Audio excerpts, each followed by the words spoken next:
In Tirupavai 12, Andal invites her rich sister to sing the praise of Lord Krishna. Buffaloes, when they are reminded of calves, started secreting milk continuously, and because of this, the ground gets slushy. That is the wealthy scenario in your rich brother's house. We are standing in front of your house with morning dews drenching our head. We are singing songs in praise of Lord Rama, who killed Ravana, the king of Lanka. But you are still sleeping without opening your mouth. Everyone knows that we are in front of your house. Come on, get up. கனைத்தினோ கற்றருமை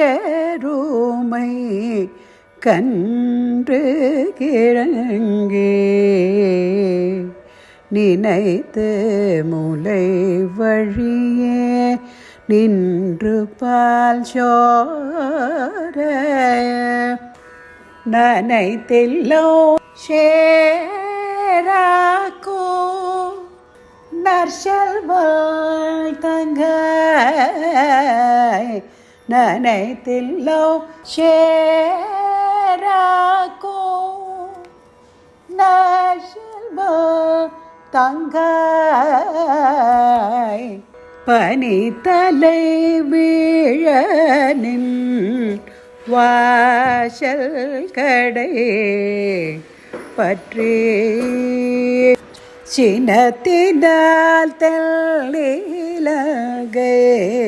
கோமானே செற்ற மனது கிணையானை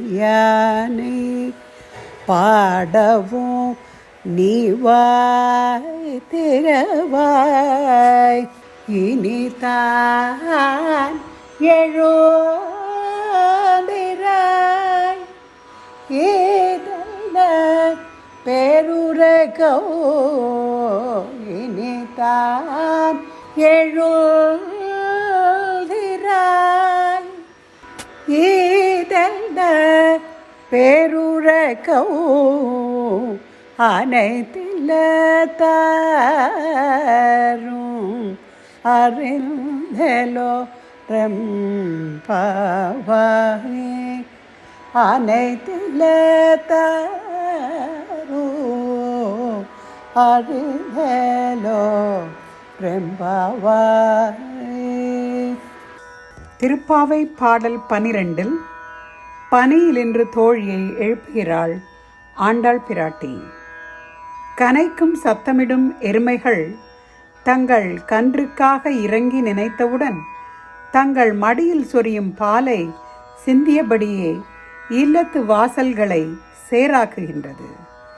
எருமைகளுக்கு சொந்தக்காரனான ஆயனின் தங்கையே, கொட்டுகின்ற பனி எங்கள் தலையிலே வீழ உன் வீட்டு தலைவாசலில் காத்து கொண்டிருக்கிறோம். கோபம் கொண்டு தென்னிலங்கைக்கு அரசனாகிய ராவணனை கொன்ற ராமனை மனதில் நினைத்து பாட நீ வாய் திறக்க வேண்டும். இனித்தான் எழுந்திரு. ஏன் இந்த பேருறக்கம்? எல்லா இல்லத்தாரும் இதை அறிவார்கள்.